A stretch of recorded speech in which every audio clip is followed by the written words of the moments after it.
Hello，大家好，欢迎回到我的频道。今天和大家一起收拾行李，顺便分享几套我的换季穿搭。我们这次短途出门，主要原因是家里这位视自行车为生命的男子要去参加环法自行车赛的一个业余爱好者挑战赛。平常都是他一个人自己骑车，这次是他第一次和几千人一起骑车，所以我们的目标就是安全完赛就行了。只要完赛就有奖牌，不求骑得多快，只要胳膊腿儿都完整的回来就可以了。这次去的地方是斯洛文尼亚的山区和海边，虽说现在已经到秋天了，但很多地方还是白天热，早晚凉。我们去的山区就更是早晚温差能到20度，这就产生了一个问题：穿多了嫌热，穿少了呢又会冷。所以今天就趁着收拾行李，和大家分享几套我为这次短途出行准备的换季穿搭。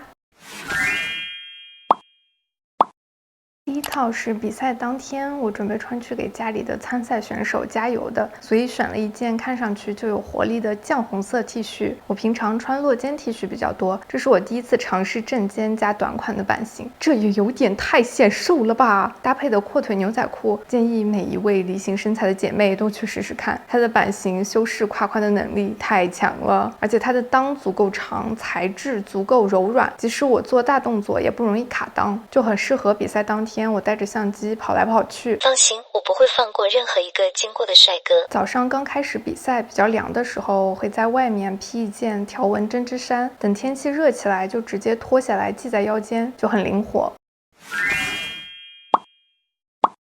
这一套是为了比赛结束后去海边的古城墙看落日准备的，整体色调就比较偏秋季色系。上衣的开衫是自带褶皱肌理的面料，比较薄但不会透，就很适合落日时分要热不热要冷不冷的温度。下摆这里我把扣子交错着扣起来，就可以人为制造一个收腰效果，搭配底下 A 字偏直筒的这条棉质裙子，我都已经能想象到在古城区大片红白相间的小房子和夕阳下拍照得有多好看啊！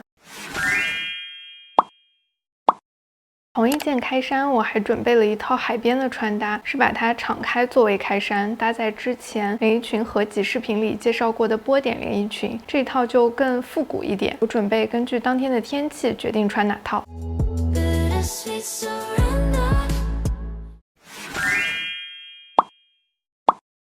最后一套是准备在这次回程路上穿的。这天我安排了一个山谷里的 Panorama Tour， 开着车跟着官方旅游局设计好的路线，在山谷里每一个值得拍照的地方停下，徒步一小下拍拍照。一共是有10个观景点，而且都在阴晴不定的山里，所以这一天的搭配就要兼顾轻量的运动和不确定的天气。上衣是我在视频里出镜过很多次的自带胸垫背心，下身是和刚才的芥末黄半裙同款的炭灰色裙子，它的版型也是梨形身材友好的小 A 字，但又没有那么蓬，穿上去在隐藏我们胯宽的同时，会显得人很高挑。再搭配上德训鞋，就会有种ins韩女的氛围。如果遇到天气突然变凉，我就会套上这件立领外套，它是我超喜欢的华夫格面料，比较轻薄，而且有一定的垂坠度。版型是宽松的短款，袖子这里做了一个小小的蝙蝠袖，很藏肉。我的这件尺码是 M， 稍微有点大，大家如果和我身材差不多的话，买 S 就足够了。好的，这就是今天想和大家分享的内容。等我回来再和大家分享第一次近距离观看自行车比赛的体验，以及斯洛文尼亚山区海边的旅行 vlog。我们下期见。